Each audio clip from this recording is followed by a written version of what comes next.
Hello everyone, मैं वैभव सिंह आप सबका स्वागत करता हूं मार्गदर्शन शिक्षा केंद्र यूट्यूब चैनल पे। आशा करता हूं आप सब लोग ठीक होंगे। तो चलिए वीडियो को शुरू करते हैं बिना किसी देरी के। तो ये जो हमारी वीडियो है आज के इतिहास का वीडियो, आज के इतिहास की वीडियो है 1 फरवरी की। एक्चुअली ये वीडियो कल नहीं आनी थी, कल हमने शूट भी की थी, लेकिन उसके बाद पता नहीं क्या हुआ, वीडियो करप्ट हो गई, जिसकी वजह से हम इसको शूट नहीं कर पाए। बल्कि हमने इससे काट के शॉर्ट्स भी डाले थे जब तक सही थी, लेकिन उसके बाद पता नहीं कैसे करप्ट हो गई, हमने इसको अपलोड करने की कोशिश की, तो इस वजह से फिर हमने वो गलत खराब हो गई थी वीडियो, इसलिए अपलोड नहीं करी। इस वजह से हम उसको दोबारा शूट कर रहे हैं 1 जनवरी की को। तो 1 फरवरी की को, 1 जनवरी नहीं 1 फरवरी की को। तो 1 फरवरी के आज के इतिहास की हम लोग बात करेंगे। तो आज के इतिहास की 1 जनवरी की बात करते हैं, तो 1 फरवरी की बात करते हैं। तो पहले हम देखेंगे देश के अंदर, हमारे देश के अंदर क्या क्या घटनाएं हुई थी 1 फरवरी को, जो महत्वपूर्ण घटनाएं। पहली घटना है हमारी 1 फरवरी 1881। 1 फरवरी 1881 को क्या हुआ था? दिल्ली के सबसे पुराने कॉलेज सेंट स्टीफन कॉलेज की स्थापना हुई थी आज के दिन। क्या हुआ था? जो दिल्ली का सबसे पुराना कॉलेज है सेंट स्टीफन कॉलेज, इसकी स्थापना की गई थी आज के दिन। तो इसकी स्थापना हुई थी आज के दिन। तो अगर हम इसकी डेट पे, इसके सन पे नजर डालें, इसके ईयर पे नजर डालें, तो क्या है 1881। इसका मतलब हमारे देश से आजाद होने से पहले इसकी स्थापना हुई थी। ओके, तो जब हमारे देश से आजाद होने से पहले इसकी स्थापना हुई थी, तो मतलब इसकी स्थापना जो किसने की होगी? ब्रिटिशर्स ने की होगी। ब्रिटिशर्स मतलब जो अंग्रेज थे उन्होंने की थी। तो अंग्रेजों ने, अगर हमारे यहाँ कोई भी इंस्टीट्यूट, बहुत सारे इंस्टीट्यूट है जो हम अभी भी चला रहे हैं, जैसे कलकत्ता यूनिवर्सिटी की मैंने आपसे बात करी थी, और बहुत सारे ऐसे कॉलेजेस हैं जिनकी स्थापना किसने की थी? जिनकी स्थापना की थी अंग्रेजों ने। तो जो भी इंस्टीट्यूट या जो भी यूनिवर्सिटीज की स्थापना अंग्रेजों ने की थी, वो किसने की थी? अब ऐसा तो किया नहीं था उन्होंने, इसलिए तो की नहीं थी कि जो इंडियन लोग हैं, वो बच्चे जो है वो पढ़ सकें।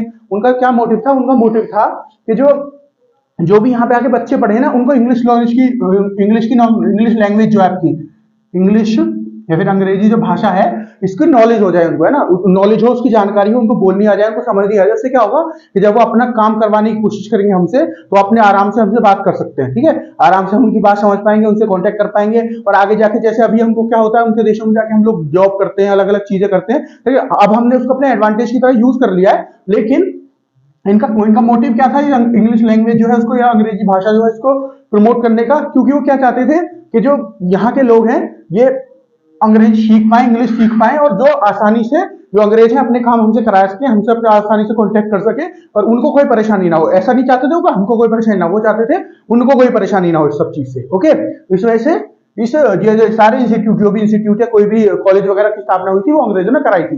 तो ये जो कॉलेज है आपका, कौन सा? Saint Stephen College. ये कहाँ पे आपका? दिल्ली में है, और ये दिल्ली का सबसे पुराना इस टाइम का सबसे पुराना कॉलेज, और क्या है? सबसे प्रेस्टिजियस कॉलेज है। प्रेस्टिजियस मतलब सबसे ज्यादा मान्यतापूर्ण, जिसको सबसे ज्यादा मान्यता मिली हुई है, ऐसा कॉलेज है। सबसे पुराना और सबसे मान्यता वाला कॉलेज है। ये कॉलेज खोला किसने था? मतलब उसकी स्थापना किसने की थी? कौन था वो? कौन अंग्रेज था जिसने इसको खोला था? उस अंग्रेज का नाम था सैमुअल स्कॉट। क्या नाम था उसका? सैमुअल स्कॉट उसका नाम था, जिसने इसको खोला था, मतलब जिसने इसका प्रस्ताव रखा था। फिर उसके बाद सारी जो है डीलिंग करी थी उसने ही की थी, जो भी उस टाइम पे, जैसे उस टाइम पे 81 में जो आपके गवर्नर जनरल ऑफ इंडिया होते थे, उनसे सारी बातचीत करके, फिर जाके इंग्लैंड में सारी बातचीत करके इसने की थी। किसने? जो है आपका सैमुअल स्कॉट ने। और उसके बाद उसने ही इसकी स्थापना की थी। उसने ये आइडिया दिया था कि दिल्ली जो है, यहाँ पे कॉलेज खोलते हैं, एक ऐसा कॉलेज खोलते हैं जहाँ पे जो इंडियन लोग हैं वो पढ़ सकें, जो इंडियन बच्चे हैं वो पढ़ सकें, और अंग्रेजी भाषा का जो ज्ञान है वो ले सके। ये जो पूरा कॉलेज था ना, उस टाइम पे इंग्लिश भाषा के ऊपर डिपेंडेंट था, मतलब सारे जो कोर्सेज चलते थे वो इंग्लिश भाषा में चलते थे, अंग्रेजी लैंग्वेज में चलते थे, और लोगों को अंग्रेजी लैंग्वेज सिखाई जाती थी। और जो भी इसका एजुकेशन पूरा सिस्टम था ना, वो एक मॉडर्न, मतलब जो यूरोपियन एजुकेशन सिस्टम है, उसके हिसाब से पूरा चलता था कॉलेज। ठीक है, जो एजुकेशन सिस्टम है उसको यहाँ लाने के लिए लाया गया था। ठीक है, तो वो जो एजुकेशन सिस्टम था, जैसे मैंने आपको बताया, सबसे पुरानी यूनिवर्सिटी कौन सी है हमारे देश की? जो कलकत्ता में खुली थी, है ना। तो जो कलकत्ता वाली यूनिवर्सिटी है उसको कौन लेके आया था? वो भी अंग्रेजों ने खुली थी, सबसे पुरानी थी। मतलब ये कॉलेज खुला है तो इससे तो पुरानी होगी यूनिवर्सिटी। मैंने अभी थोड़े दिन पहले आपको इसके बारे में डिस्कस भी किया था। कोलकाता यूनिवर्सिटी, वो भी अंग्रेजों ने खोली थी कलकत्ता में। तो वो किस लिए खोली गई थी? वो भी इसलिए खोली गई थी ताकि इंग्लिश लैंग्वेज को अच्छे से अच्छा प्रमोट कर सके, और जो यूरोपियन वैल्यूज हैं, यूरोपियन जो आपका एजुकेशन सिस्टम है, उसको यहाँ पे लाया जा सके भारत में। तो वही ये कॉलेज भी कर रहा था। यह जो आपका यूरोप क्या है? यूरोप एक वो है आपका कॉन्टिनेंट है, जहां पे आपका इंग्लैंड आता है। ठीक है, क्या है आपका? एक महाद्वीप है जहां पे आपका वो आता है। कहाँ आता है? इंग्लैंड आता है। इंग्लैंड, या फिर आज के टाइम पे उसको यूके भी बोल देते हैं। यूके के अंदर 4 कंट्री है, उन्हीं में से एक इंग्लैंड भी है। तो एक साथ उस सबको बोले तो आपका इंग्लैंड, यूरोप वो बोल देते हैं, यूके बोल देते हैं, यूनाइटेड किंगडम, वरना इंग्लैंड एक अलग उसमें कंट्री है। 4 कंट्री है इसके अंदर। क्या, कौन कौन सी? स्कॉटलैंड, वेल्स, इंग्लैंड और नॉर्दर्न आयरलैंड। ये जो 4 कंट्री है, तो इंग्लैंड भी इसका हिस्सा है। इंग्लैंड की राजधानी क्या है? इंग्लैंड की राजधानी है लंदन। ठीक है, लंदन इंग्लैंड के नाम से आप समझ जाओगे आसानी से, इसी वजह से मैंने यहाँ पे इंग्लैंड बोला है। तो जो ब्रिटिशर्स थे वो कहाँ के थे, इंग्लैंड के थे ना, वो यहीं के थे, यूके के। तो वो लोग जो थे उन्होंने इस कॉलेज की स्थापना की थी भारत, वहां पे कहाँ पे, दिल्ली में। ओके, तो ये जो कॉलेज है इस टाइम पे भी बहुत अच्छी तरह से रन हो रहा है, बहुत one of the prestigious college है, कहाँ का, हमारे पूरे भारत का। इसको 11वीं रैंक 11th रैंक दी गई थी, इसको 11th रैंक दी गई थी भारत में। अभी जब 2022 में एक सर्वे हुआ था, 2022 में एक सर्वे हुआ था, सर्वे मतलब जो सब लोगों से पूछी जाती है कि जी मतलब इसमें जैसे कॉलेज के बारे में पूछा गया था, तो कौन सा कॉलेज ऐसा है पूरे भारत में जिसमें बहुत अच्छी पढ़ाई होती है, एजुकेशन सिस्टम बहुत अच्छा है, ज्यादा से ज्यादा लोगों को जॉब मिल पाती है, और ये सब जो पूछते हैं ना, ये बहुत सारे ऐसे सवाल पूछे गए होंगे लोगों से, बच्चों से, बेसिकली बच्चों से पूछे गए होंगे, टीचर से पूछे गए होंगे। तो वो जो कोई ये जो कॉलेज है आपका सेंट स्टीफन कॉलेज, इसको 11वां स्थान मिला था। ये सर्वे किया किसने था, नेशनल इंस्टीट्यूशनल रैंकिंग फ्रेमवर्क, किसने, national institute ranking framework, national institute ranking framework. ये आपकी एक ऑर्गेनाइजेशन है जिसने ये जो किया था, ये सर्वे किया था 2022 में। 2022 में ये जो आपका कॉलेज है सेंट स्टीफन कॉलेज, इसको 11वां स्थान मिला था पूरे भारत में। तो इससे आप समझ पा रहे हो बहुत ज्यादा प्रेस्टिजियस, बहुत ज्यादा मान्यता वाला कॉलेज है, बहुत ज्यादा अच्छी जो फैसिलिटीज प्रोवाइड करता है, बहुत अच्छी एजुकेशन सिस्टम है इस कॉलेज का। चलिए नेक्स्ट न्यूज देखते हैं। नेक्स्ट न्यूज क्या है, 1 फरवरी 1955 को क्या होता है, 1 फरवरी 1955 को भारत के प्रसिद्ध कुश्ती पहलवान सतपाल सिंह जी का जन्म हुआ था। किसका जन्म हुआ था, सतपाल सिंह जी का। सतपाल सिंह जी कौन है, ये भारत के बहुत मतलब भारत के मतलब पहले टाइम के कुश्ती करते थे, है ना, कुश्ती पहलवान थे। कौन, सतपाल सिंह जी। अगर इनके बारे में हम बात करें इस टाइम पे, अगर इनकी प्रेजेंटली बात करूं ना, तो इस टाइम पे भी ये बहुत फेमस है। इस टाइम पे ये कोच है, रेसलिंग कोच है। रेसलिंग क्या होता है, रेसलिंग क्या होता है, रेसलिंग होता है आपका जो कुश्ती होता है, उसी को इंग्लिश में क्या कहते हैं, रेसलिंग कहते हैं। तो कुश्ती के कोच है ना, कुश्ती के कोच है। कोच कौन होते हैं, जो सिखाते हैं। तो ये कौन है, ये कोच है। जैसे टीचर होते हैं उनको पढ़ाते हैं, उसी तरह जो स्पोर्ट्स होते हैं उनको कोच बोलते हैं। तो ये कोच है, किसके कोच है, रेसलिंग के कोच है। अगर मैं आपको बताऊं, इन्होंने बहुत कई प्लेयर हैं जो बहुत बड़े बड़े जिनकी इन्होंने कोचिंग की है, मतलब जिनको इन्होंने सिखाया, कौन कौन, जैसे सुशील कुमार। सुशील कुमार का नाम सुना होगा, उन्होंने ओलंपिक में एक बार हमारे लिए सिल्वर मेडल भी जीता हुआ है। ठीक है, जो 2012 लंदन ओलंपिक हुआ था ना, उसमें इन्होंने हमारे लिए क्या जीता था, सिल्वर मेडल जीता था। किसने, सुशील कुमार ने। किसमें, जो आपका ये रेसलिंग होता है, जो पहलवानी होती है उसमें। फिर नेक्स्ट उससे पहले उन्होंने सिल्वर मेडल, वो ब्रॉन्ज मेडल भी जीता हुआ था। ब्रॉन्ज मेडल क्या होता है, कांस्य पदक। ये 3 होते हैं ना, सबसे ऊपर सोने का जो होता है ना, सोने का, फिर उसके बाद क्या होता है, उसके बाद चांदी का होता है, जिसको क्या बोलते हैं, रजत पदक, और सबसे नीचे कांस्य पदक होता है। ठीक है, तो ये 3 जो होते हैं, तो सबसे ऊपर गोल्ड होता है, दूसरे नंबर पर सिल्वर और तीसरे पे ब्रॉन्ज। तो इनको कौन से मिले हैं, सुशील कुमार को एक बार जो सिल्वर भी मिल चुका है, और एक बार क्या मिल चुका है, सबसे पहले जो मिला था इनको, वो क्या मिला था ओलंपिक में, जो ओलंपिक में सबसे पहले मिला था वो इनको मिला था ब्रॉन्ज। और उसके बाद इन्होंने अपने जो मेडल है उसका कलर जो है और ज्यादा इंप्रूव कर लिया। मतलब कलर इंप्रूव करने का मतलब क्या होता है, पहले जो तीसरे स्थान वाला मिला था, उसके बाद दूसरे स्थान वाला मिला था, तो इन्होंने इंप्रूव कर लिया अपने आप को। तो कौन सा मिला दूसरी बार में, सिल्वर। ठीक है, उसके बाद और इन्होंने किसको ट्रेन किया, एक आपके वो है रेसलर है, रेसलर मतलब कुश्ती जो करते हैं, कौन है वो, उनका नाम क्या है, रवि कुमार दहिया। रवि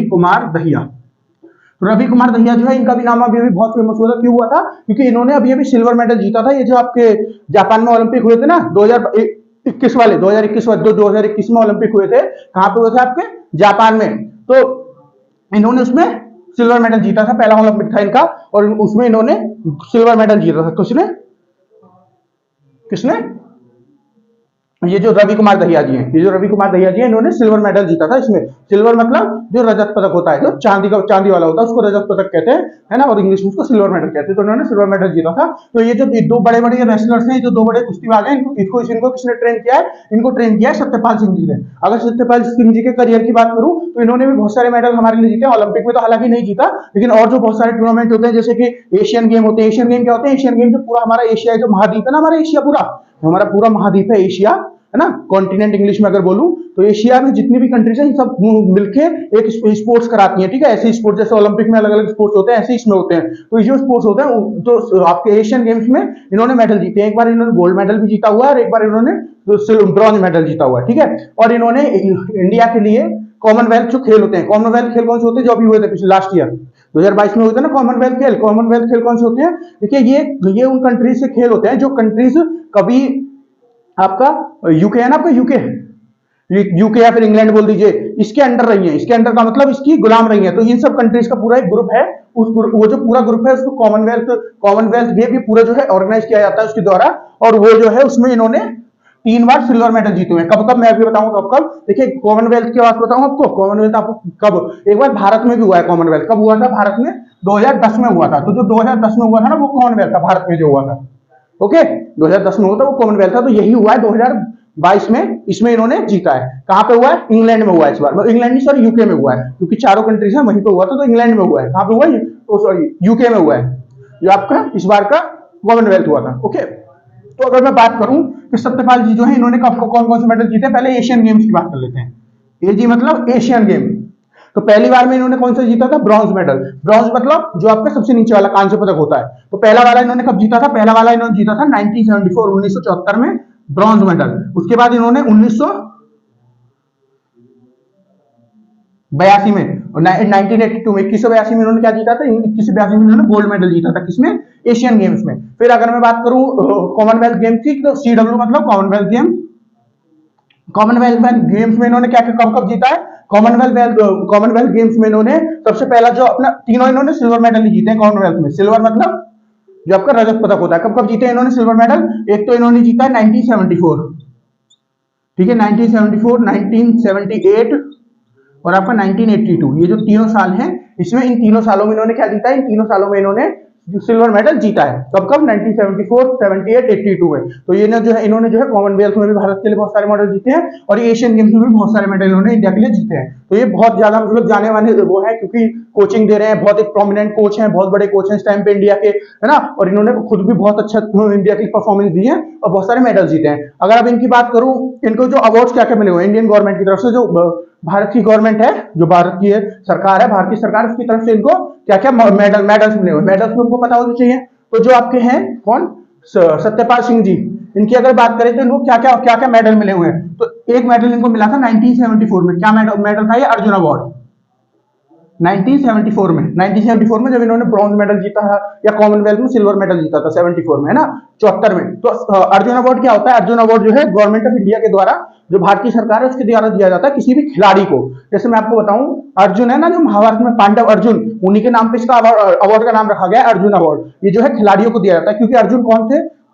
अर्जुन के शिक्षक कौन थे, मतलब सिखाने वाले कौन थे, उनके टीचर कौन थे? अर्जुन के शिक्षक थे, शिक्षक जो थे अर्जुन के कौन थे? टीचर कौन थे? द्रोणाचार्य जी। और अर्जुन कौन थे? उनके शिष्य थे, मतलब उनके स्टूडेंट थे। तो जो स्टूडेंट्स होते हैं, जो प्लेयर्स होते हैं, जो वही तो स्टूडेंट होते हैं, कोच उनके ऊपर होते हैं, उनके नीचे जो है वो होते हैं जो आपके स्टूडेंट्स होते हैं। तो ये जो है स्टूडेंट है अर्जुन जैसे, ऐसे ही ये स्टूडेंट है। और इन्होंने बहुत, जैसे अर्जुन सबसे जो है दुनिया के सबसे बड़े तीरंदाज थे, उसी तरह जो है अपनी अपनी फील्ड में, जैसे कुश्ती में है, अपने फील्ड में इन्होंने जीता है, तो इस वजह से इनको अर्जुन अवार्ड दिया गया था। कब? 1974 में इनको अर्जुन अवार्ड दिया गया था। फिर उसके बाद इनके अवार्ड की बात करूं, जस्ट अ मिनट गाइस, एक मिनट रुक जाइए, मार्कर इंक क्लिक कर रहा है। हाँ चलिए देखते हैं क्या था। मैंने आपको क्या बताया? अर्जुन अवार्ड जो है, अर्जुन अवार्ड इन्होंने जीता था, अर्जुन अवार्ड इन्होंने जीता है। अब आगे बात करते हैं, आगे देखते हैं कि इन्होंने और कौन सा अवार्ड जीता है। अर्जुन अवार्ड हो गया, इसके बाद इन्होंने जीता है पद्मश्री।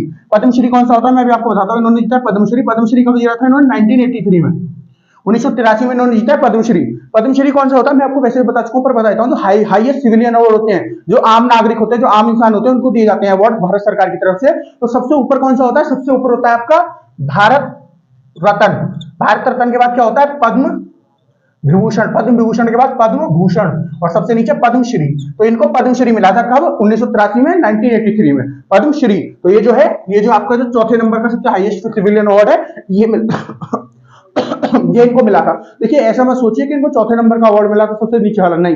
देखिए ये अवार्ड तक पहुंचने के लिए भी ना बहुत मेहनत करनी पड़ती है। ये अवार्ड हर किसी को नहीं मिलता है ना, बहुत मेहनत करनी पड़ती है इस अवार्ड तक पहुंचने के लिए भी। तो इनको पद्मश्री मिला था कब? 1983 में। इसके बाद इनको 2009 में मिला है। 2009 में इनको कौन सा मिला है? 2009 में मिला है इनको द्रोणाचार्य अवार्ड।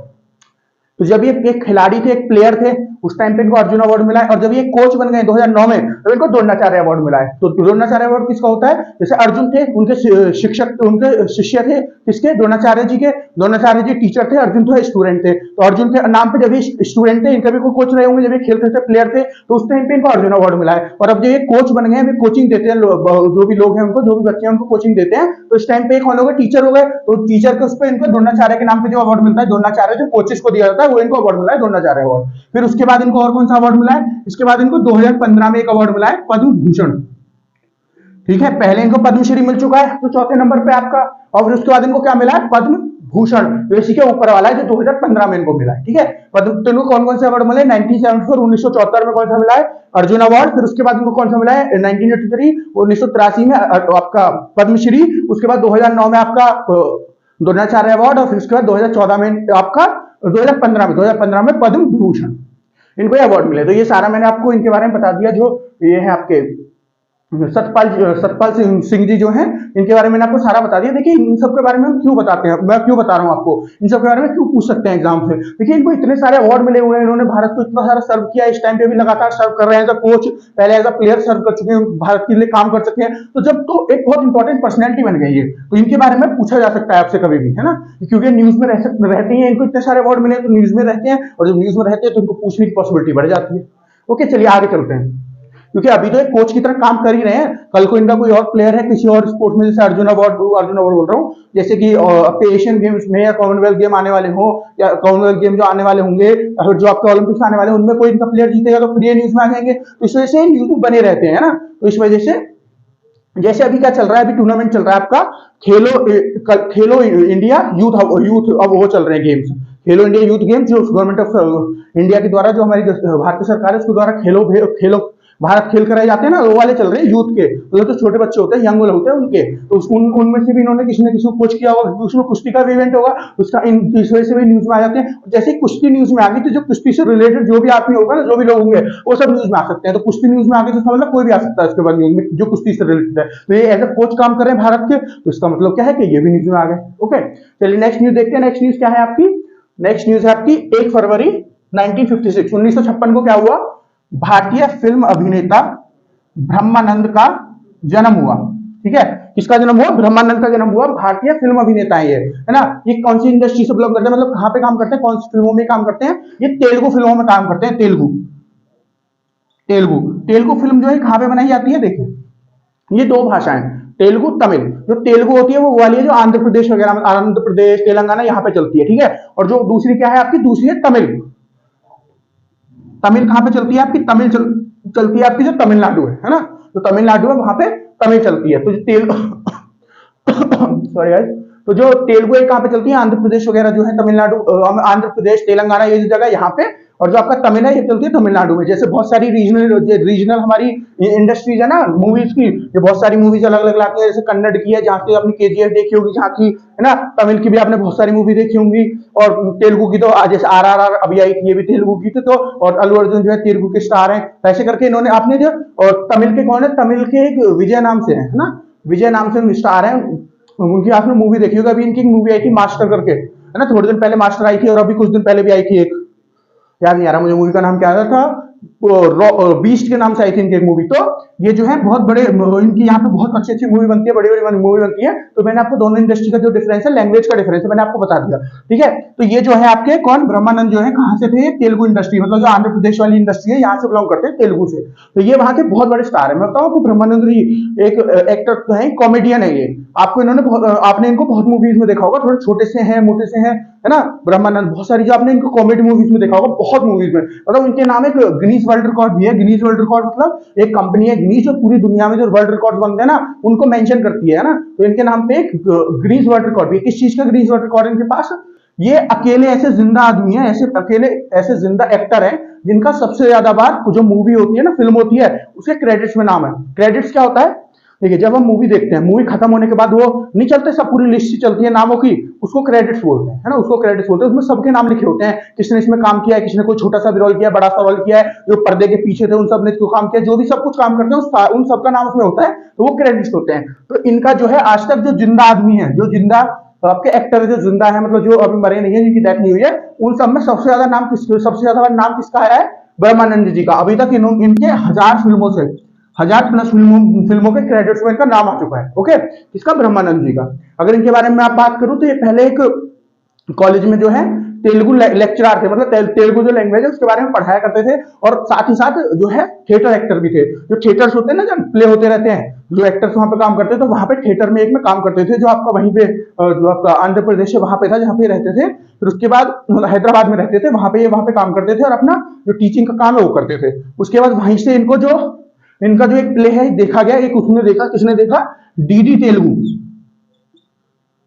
डीडी तेलुगु क्या है, देखिए डीडी मतलब जो आपका दूरदर्शन होता है उसको डीडी कहते हैं। जैसे हमारे यहाँ डीडी नेशनल आता है ना, और भी डीडी के आते हैं, डीडी हिंदी आते हैं, अलग अलग आते हैं, डीडी यूपी भी आता है। उसी तरह जो डीडी जो दूरदर्शन का जो तेलुगु वाली ब्रांच है उसके जो है कुछ लोगों ने इनकी परफॉर्मेंस देखी कहाँ पे, जो आपका प्ले चल रहा था इनके थिएटर में, उसके बाद इनको पिक कर लिया गया एक टीवी शो के लिए, इनको पिक कर लिया गया। कब? 1985 में इन्होंने जो है टीवी डेब्यू किया। जो टीवी होता है आपका टेलीविजन, उसके लिए इन्होंने डेब्यू किया, और जो डीडी तेलुगु का एक प्रोग्राम था उससे काम किया। फिर उसके बाद ये काम करने लगे, है ना, एक्टर बन गए। उसके बाद बहुत बड़े, तो बहुत बड़ा इनका नाम है, आपने देखा होगा।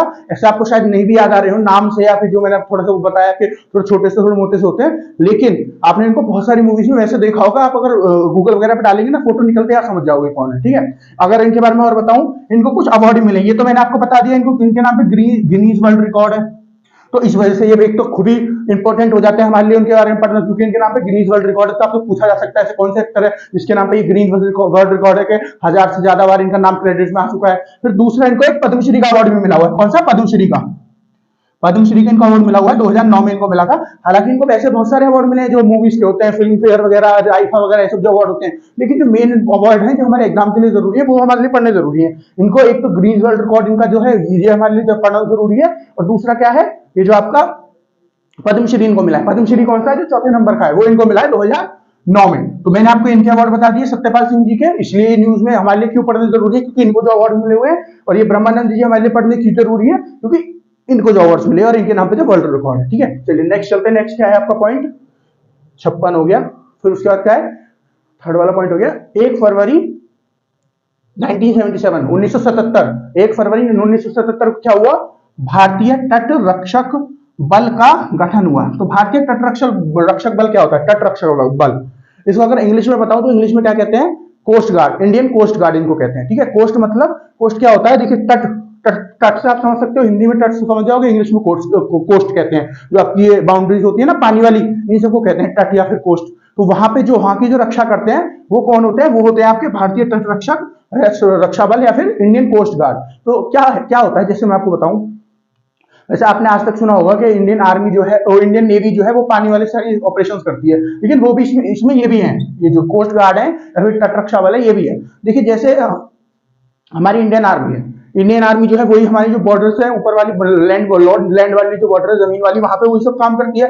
लेकिन जो हमारी बॉर्डर्स है वहां पे कौन रहता है? जैसे पाकिस्तान या बांग्लादेश वाले बॉर्डर की बात करूं, वहां पे कौन रहता है? आपका बीएसएफ रहती है ना, बॉर्डर सिक्योरिटी फोर्स। आईटीबीपी रहती है ऊपर, आईटीबीपी रहती है आपके नेपाल वाले पे, है ना, और आपकी एसएसबी भी रहती है ऊपर ही। तो ये सब जो है रहती है वहां पे। लेकिन जो जब भी कोई लड़ाई वाला सिनेरियो बनता है तो लड़ता कौन है? लड़ता है आपका जो इंडियन आर्मी है, वो लड़ती है ना, वो लड़ती है वहां पे जाके। तो जो इसी तरह जैसे बीएसएफ वगैरह है या एसएसबी है, आईटीबीपी है, उसी तरह ये तट रक्षा बल है। ये जो है बाउंड्रीज की रक्षा करता है जब तक कोई युद्ध वगैरह नहीं हो रहा, सब कुछ जो है वहां पे कोई चीज, कोई स्मगलिंग तो नहीं हो रही, कुछ उल्टा सीधा काम तो नहीं हो रहा, ये सब जो गौर करना होता है, या कोई दुर्घटना हुई है तो वो सब जो करता है वो सब यही देखते हैं, है ना, ये देखते हैं। फिर अगर कोई ऐसी चीज होती है जो इनके द्वारा ऑपरेटिंग करी जा सकती है, कंट्रोल नहीं कर सकती, तो इंडियन आर्मी को इन्फॉर्म किया जाता है, फिर इंडियन आर्मी आती है। ओके, ये है आपकी तट रक्षा बल। लेकिन जैसे मैंने आपको बताया बीएसएफ की तरह होती है ये, है ना, या फिर आपकी एसएसबी की तरह या आईटीबीपी की तरह होती है। देखिए आईटीबीपी या फिर आपकी बीएसएफ ये आर्म्ड फोर्स नहीं होती, है ना, उनको आर्म्ड फोर्स में नहीं गिना जाता। लेकिन ये जो है आपका, उनको पैरामिलिट्री फोर्स में गिना जाता है। लेकिन ये जो है आपकी भारतीय तट रक्षा बल जो है, ये जो कोस्ट गार्ड है, इसको आर्म फोर्स में गिना जाता है। आर्म फोर्स कौन सी होती है? जैसे आर्मी हमारी आर्म फोर्स है, नेवी हमारी आर्म फोर्स है, और आपकी एयरफोर्स हमारी आर्म फोर्स है, उसी तरह ये भी आर्म फोर्स में गिनी जाती है। ओके, ये भी आपकी आर्म फोर्स में गिनी जाती है। तो इसका जो है गठन हुआ था आज के दिन, किस दिन? 1 फरवरी 1977 को। तो इनका गठन कैसे हुआ? इनका जो प्रपोजल था ना कि ऐसी किसी फोर्स का गठन करना चाहिए, है ना, किसने दिया था? इंडियन आर्मी ने दिया था। किसने? इंडियन नेवी ने, सॉरी, इंडियन नेवी ने इसको जो प्रपोजल दिया था, बताया था कि हमको ऐसी किसी फोर्स का गठन करना चाहिए। क्यों? क्योंकि देखिए क्या होता था, जब तक ये नहीं थे, कब तक नहीं थे ये? 1977 से पहले थे नहीं। तो क्या होता था कि जितनी भी पूरी बॉर्डर है ना, उस सबको कौन देखभाल करता था? देखभाल भी वही करेगा, कोई युद्ध हो रहा है तो लड़ेगा भी वही, कौन? इंडियन नेवी, है ना, सब कुछ वही करना, उसको करना पड़ रहा है। अब इससे क्या होता था, जैसे मान लीजिए स्मगलिंग वगैरह बहुत ज्यादा होती थी उस समय पे, है ना, स्मगलिंग हो रही है, किसी सामान की कोई और चीज हो रही है, दुर्घटना वगैरह बहुत ज्यादा होती थी उस टाइम पे, क्योंकि आज की तरह एकदम एडवांस सिस्टम तो है नहीं, तो बहुत सारी चीजें होती थी उस टाइम पे।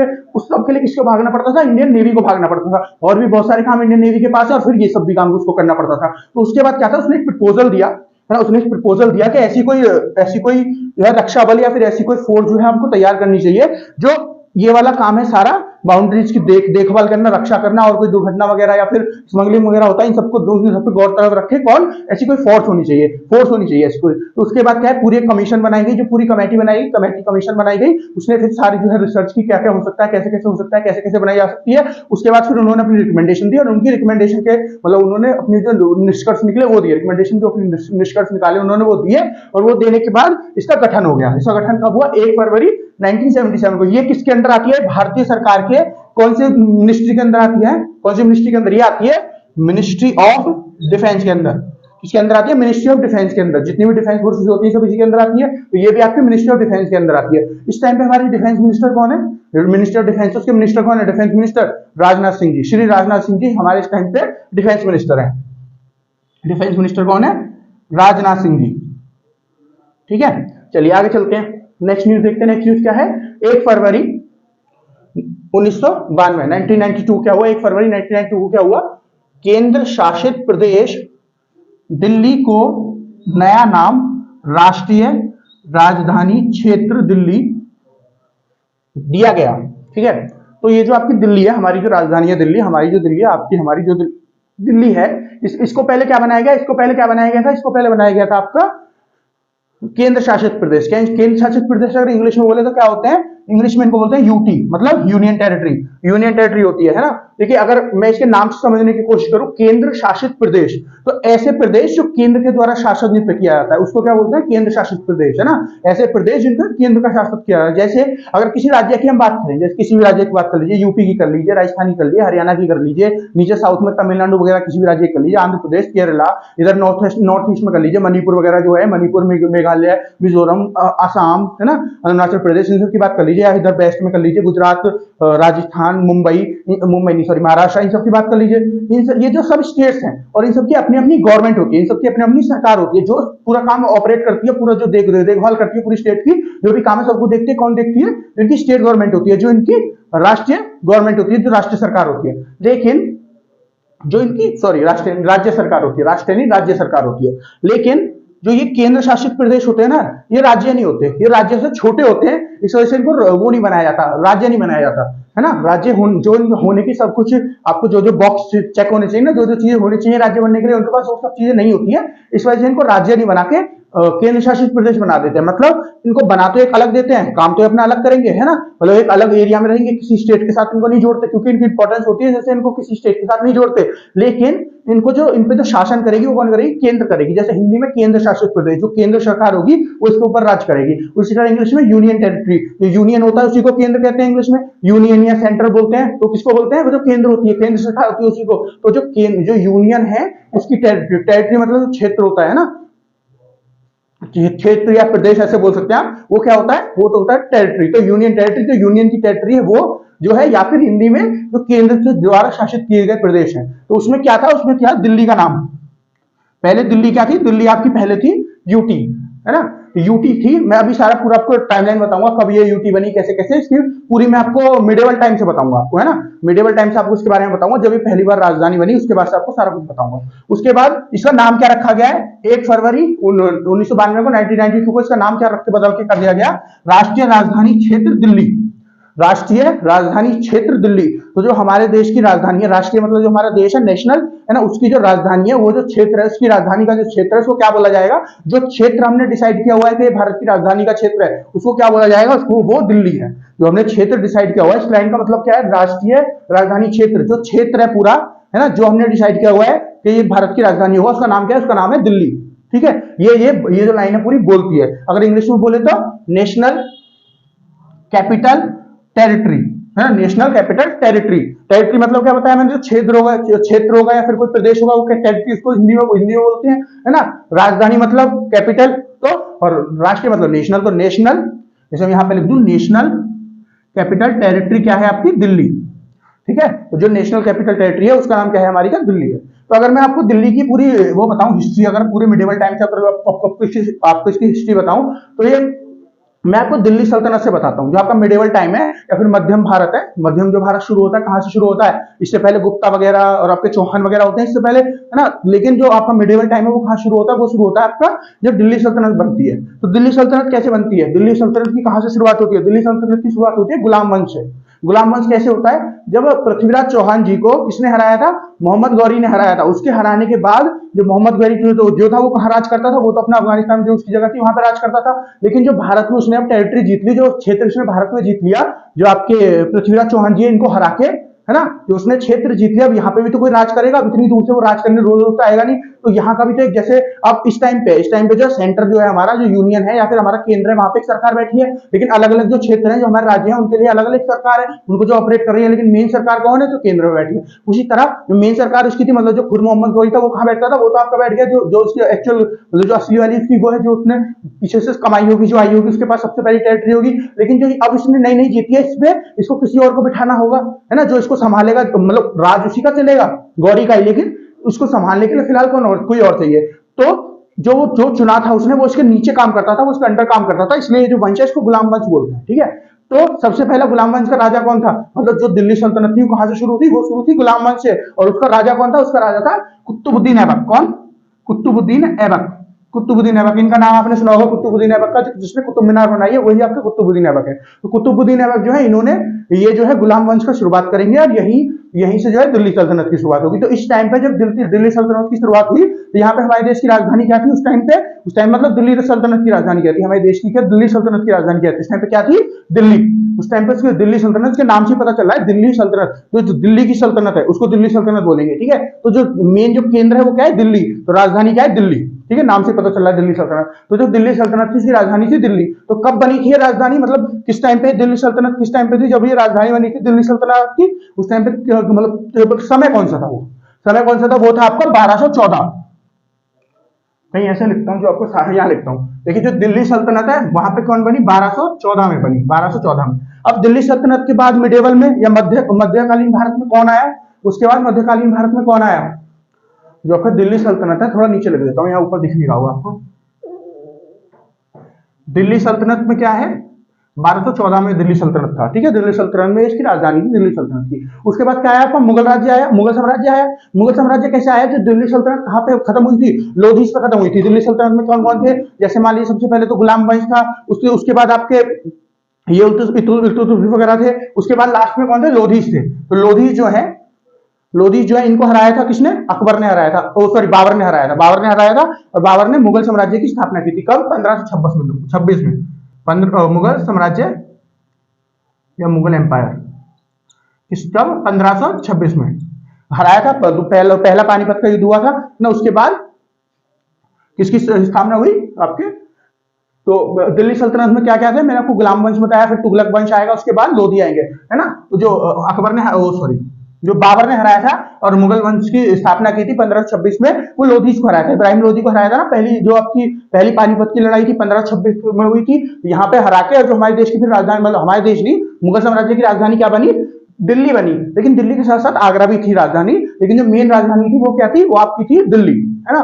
फिर उसके बाद यहाँ, इसके बाद क्या, फिर आए अंग्रेज, है ना, अंग्रेज आए। फिर तो अंग्रेज जब आए तो पहले तो दिल्ली ही सेंट्रल था, लेकिन जब अंग्रेजों ने बंगाल को जीत लिया, अंग्रेजों ने बंगाल को कब जीता, प्लासी के युद्ध के बाद, जब सिराजुद्दौला को हराया था, जो बंगाल का गवर्नर था, उसको हरा के और बंगाल अपने कब्जे में कर लिया। तो उसके बाद कुछ दिनों के लिए जो हमारी राजधानी थी वो दिल्ली से बंगाल शिफ्ट हो गई, क्योंकि जो मेन पॉइंट था उस टाइम पे बंगाल ही था, उस टाइम पे मेन पॉइंट था वो बंगाल ही था, जो मेन, जो जहां से जो आपके ब्रिटिश सबसे ज्यादा पैसा कमाते थे, सबसे ज्यादा अमीर लोग वहां पे रहते थे। क्यों रहते थे सबसे ज्यादा अमीर लोग, क्योंकि देखिए जो बंगाल है वो आपका तटीय वाला एरिया है ना, वहां पे तट है आसपास, मतलब पोर्ट्स है वहां पे, मतलब बंदरगाह है। तो जो भी बिजनेस होते थे, जो भी ट्रेड होता था वहीं से होता था, जो भी वहां पे शिप वगैरह जहाज वगैरह आया करते थे, जो भी बाहर से सामान आ रहा है यहाँ से जा रहा है, तो इस वजह से वहां के लोगों पे बहुत ज्यादा पैसे हुआ करते थे। इसीलिए वहां पे जो फैक्ट्री वगैरह थोड़ी बहुत बनती थी, ज्यादातर वहां पे बन रही थी, तो वहां के लोगों पे बहुत ज्यादा पैसे हुआ करते थे। तो जब ज्यादा पैसे होंगे तो टैक्स भी ज्यादा वहीं से मिलेगा, और ज्यादा जहां से टैक्स मिलेगा वहां से सरकार ज्यादा कमा रही है। तो इसी वजह से जो मेन पॉइंट था उस टाइम पे, जो ब्रिटिशर्स थे उनकी जो बिजनेस कैपिटल थी,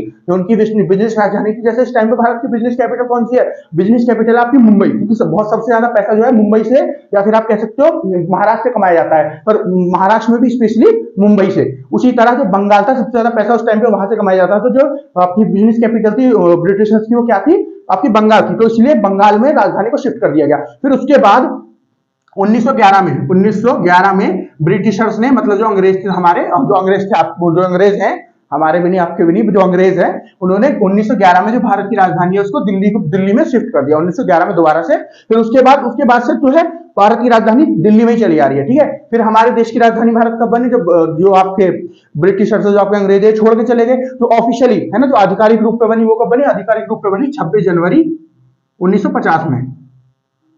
1950 में 26 जनवरी 1950 को हमारे देश की आधिकारिक राजधानी, मतलब जो सब अधिकार थे उसके रूप में, मतलब ऑफिशियली कब बनी, 26 जनवरी 1950 को। उसी दिन हमारा संविधान लागू हुआ था, उसी दिन सारी चीजें लग चली थी। तो जब संविधान में हमारी राजधानी लिखी गई वो कब, 26 जनवरी 1950 को, क्योंकि संविधान लागू हुआ तो जब जो है ऑफिशियली इसको लॉन्च किया गया कि हमारे देश की राजधानी क्या है, दिल्ली है। उससे पहले भी थी लेकिन ऑफिशियली नहीं बोला गया था। मतलब गवर्नमेंट ऑफ इंडिया जिस टाइम पे जो आपके प्रधानमंत्री थे, कौन थे, जवाहरलाल नेहरू जी, उनके द्वारा जो बोला गया वो 26 जनवरी 1950 को हमारे देश की राजधानी बताई गई, कौन सी, दिल्ली। और उसके बाद दिल्ली चली आ रही है। फिर इसके बाद अब हमको क्या बताना है कि यूटी केंद्र शासित प्रदेश कब बनी है, केंद्र शासित प्रदेश कब बनी है, जो आपकी दिल्ली थी ये बनी 1556 में। कब, 1556 में बनी आपकी केंद्र शासित प्रदेश, बना 1556 में। और उसके बाद राष्ट्रीय राजधानी क्षेत्र कब बना, राष्ट्रीय राजधानी क्षेत्र आपका 1992 में, मैंने बताया आपको, ये न्यूज में लिखा ही हुआ है। तो आपकी घटना है 1 फरवरी 1992 को क्या बन गई आपकी नेशनल कैपिटल टेरिटरी दिल्ली, ठीक है। अगर मैं दिल्ली की आपकी बात करूं ना, कितने बहुत पुराने समय से भी दिल्ली की बात करूं, देखिए आप दिल्ली को बहुत पुराना, अगर आपने महाभारत वगैरह देखी होगी ना, महाभारत देखी हो या पढ़ी हो, तो उसमें आपने क्या सुना होगा कि जो आपके पांडव थे जब ये वनवास से वापस आए तो जो आपका हस्तिनापुर इनका राज्य हुआ करता था, वो जो है इनके भाई जो थे कौरव, उन्होंने कब्जा लिया पूरा और इनको कुछ नहीं दिया गया। फिर जब इनके बहुत बार बोलने पे इनको एक छोटी सी जमीन दे दी गई, तो वो जमीन कहाँ थी, वो जमीन थी इंद्रप्रस्थ, जिनपे जाके इन्होंने अपना महल बनाया। तो इंद्रप्रस्थ किस चीज का नाम है, इंद्रप्रस्थ जो है दिल्ली का पुराना नाम क्या है, दिल्ली का ही पुराना नाम क्या है आपका, इंद्रप्रस्थ। अगर आप दिल्ली में अभी भी जाओगे तो आपको इंद्रप्रस्थ स्टेशन मिल जाएगा। तो वो दिल्ली का जो पुराना नाम है वो इंद्रप्रस्थ है। अगर मैं आपको बताऊं दिल्ली में पुराना किला है, आप लोग गए हो अगर, जो दिल्ली का जू है, चिड़ियाघर है, उसके पास ही पुराना किला पड़ता है। तो पुराना किला वही वाला किला है जो पांडवों ने बनाया था। ये कहा जाता है दिल्ली का जो किला है वो वही वाला है जो पांडवों ने बनाया था, है ना, जहां पे वो रहते थे। तो उन्होंने कहा बनाया था, इंद्रप्रस्थ में। तो इंद्रप्रस्थ तो जो है बहुत पुराने समय से दिल्ली का नाम था इंद्रप्रस्थ। तो दिल्ली तो यहाँ की राजधानी, मतलब पांडवों की राजधानी क्या हुई, अगर उन्होंने यहाँ पे अपना महल बनाया तो इंद्रप्रस्थ की हुई। तो इंद्रप्रस्थ जो है बहुत पुराने समय से हमारे यहाँ की राजधानी रही है, ठीक है।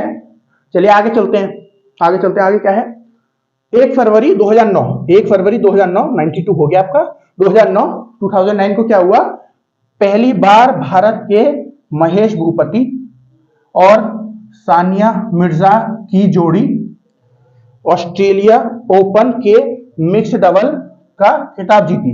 ऑस्ट्रेलिया ओपन जो है उसके मिक्स डबल का खिताब जीती। किस किस की जोड़ी जीती, जोड़ी जीती आपकी महेश भूपति और सानिया मिर्जा की। जो सानिया मिर्जा है इनकी जोड़ी ने मिक्स डबल और ऑस्ट्रेलियन ओपन का खिताब जीता। देखिए ये कौन सा खेल खेलते थे, इसमें इनका खेल तो लिखा हुआ है नहीं, ये खेलते थे लॉन टेनिस, या तो टेनिस बोल दीजिए लॉन टेनिस, क्योंकि टेनिस जो है दो प्रकार का होता है। एक होता है टेबल टेनिस, जो टेबल होती है छोटी सी, उसके ऐसे ऐसे करके खेलते हैं, छोटा सा पैड सा होता है, ऐसे उसको पकड़ के और ऐसे ऐसे करके खेलते हैं, वो क्या है, वो है आपका टेबल टेनिस। और जो लॉन टेनिस होता है बड़े बड़े रैकेट होते हैं, है ना, और बॉल होती है ऐसे, और उसको खेला जाता है ऐसे, होता है पूरा कोर्ट इसका, ऐसे पूरा कोर्ट बैठा हुआ होता है, बीच में आपका यहाँ लगा होता है आपका नेट, और एक प्लेयर इधर खेलेगा, एक प्लेयर इधर खेलेगा, है ना, और ये लोग खेलते हैं, उसको बोलते हैं लॉन टेनिस। तो छोटा टेनिस होता है उसको क्या बोलते हैं, उसको बोलते हैं जो आपका टेबल टेनिस होता है। और लॉन, ये लॉन्ग नहीं है, लॉन है। लॉन मतलब क्या होता है, जो गार्डन टाइप होता है, उसी तरह इनका कोर्ट होता है, इसी वजह से इसको लॉन टेनिस बोलते हैं। तो लॉन टेनिस के प्लेयर है महेश भूपति और सानिया मिर्जा, ये दोनों भारतीय प्लेयर हैं, भारतीय खिलाड़ी हैं।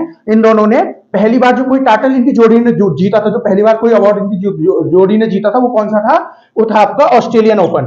कौन सी कैटेगरी में, अलग अलग कैटेगरी में होते हैं ना गेम्स। जैसे अगर मैं आपको रेस बताऊं, जो दौड़ होती है तो 200 मीटर में भी होती है, 100 मीटर में भी होती है, 400 मीटर में भी होती है, रिले रेस भी होती है, ऐसे ऐसे करके अलग अलग कैटेगरी में होती है ना। उसी तरह जो आपका टेबल, जो आपका ये लॉन टेनिस है, ये भी सब स्पोर्ट्स है, जितने भी स्पोर्ट्स हैं अलग अलग कैटेगरी में होते हैं। जैसे क्रिकेट है, क्रिकेट तो आप सबने देखा होगा, जो क्रिकेट बैट बॉल होता है वो भी अलग अलग कैटेगरी में होता है। कैसे होता है, जैसे मान लीजिए T20 होता है 20-20 ओवर का, 50-50 ओवर का ओडीआई होता है, वनडे, है ना। फिर उसके बाद टेस्ट मैच होता है वो 5-5 दिन का, और अब तो T10 भी चलने लगा है बहुत सी जगह। मतलब अभी जो आईसीसी द्वारा नहीं कराया जाता, ऑफिशियल नहीं होता, लेकिन किया जाता है। बहुत सारी लीग्स होती है T10 की, जिसमें 10-10 ओवर होते हैं। उसी तरह एक अलग अलग कैटेगरी बटी हुई है, सब स्पोर्ट्स की बटी हुई है। जैसे क्रिकेट की मैंने बता दी, रेस जो होती है आपकी, दौड़ जो होती है उसकी बता दी। उसी तरह जो है लॉन टेनिस की जो अलग कैटेगरी होती है, कौन सी, मिक्स डबल। अब ये मिक्स डबल क्या होता है, इस कैटेगरी में क्या खासियत है इसकी, जैसे मैंने आपको बताया T20 में 20 ओवर होते हैं, और आपका 50-50 ओवर वाले में 50-50 ओवर होते हैं, ओडीआई में टेस्ट मैच में 5 दिन चलता है। उसी तरह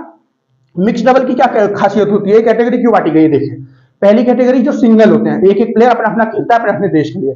दूसरा डबल, डबल मतलब एक एक देश से या तो दो प्लेयर होंगे, अलग अलग से भी दो प्लेयर होंगे और वो खेलेंगे, दो प्लेयर एक टीम में। जैसे ये एक टीम का कोर्ट है तो इसी में दो प्लेयर इसके होंगे, दो प्लेयर इसके होंगे। अगर सिंगल होगा तो एक एक प्लेयर है ना, डबल होगा तो दो दो प्लेयर हो जाएंगे। लेकिन मिक्स डबल में क्या होता है, मिक्स डबल में क्या होता है, ये जैसे डबल या सिंगल थे तो अगर जैसे मान लो इधर दोनों महिलाएं तो इधर भी दोनों महिला होंगी, इधर दोनों पुरुष हैं तो इधर भी दोनों पुरुष होंगे। ऐसे सिंगल में तो एक महिला एक पुरुष होंगे होंगे, वो तो सिंपल सी बात है ना।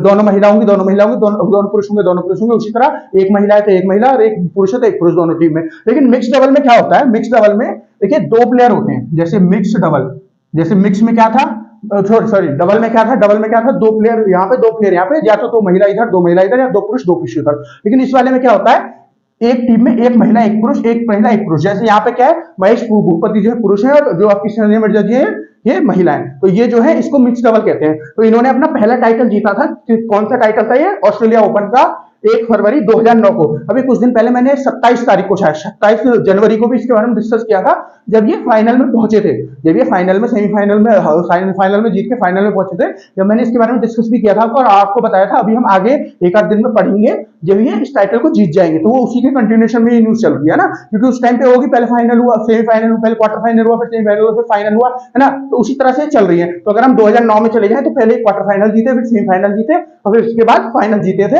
ये ऑस्ट्रेलियन ओपन का। ठीक है, अब ये जो लॉन टेनिस होता है ना, इसके सबसे बड़ा जो टूर्नामेंट होते हैं, है ना, जैसे क्रिकेट का सबसे बड़ा टूर्नामेंट क्या होता है, वर्ल्ड कप होता है या फिर चैंपियंस ट्रॉफी होती है ना। ऐसे ऐसे जो सबसे बड़े टूर्नामेंट होते हैं किसके, इसके लॉन टेनिस के कौन से होते हैं, चार होते हैं। चार कौन कौन से, एक तो ये ऑस्ट्रेलियन ओपन जो ये वाला है, ऑस्ट्रेलियन ओपन, दूसरा फ्रेंच ओपन, फिर यूएस ओपन और फिर विलमिंडन, है ना। तो चार होते हैं। कौन कौन से बताऊं मैं आपको, देखिए ये हो गया आपका विलमिंडन, ठीक है, ये हो गया आपका यूएस ओपन, ये हो गया आपका फ्रांस ओपन, फ्रेंच ओपन, है ना, और सबसे आखिर में क्या हो गया, ऑस्ट्रेलियन ओपन। ये होते हैं चार।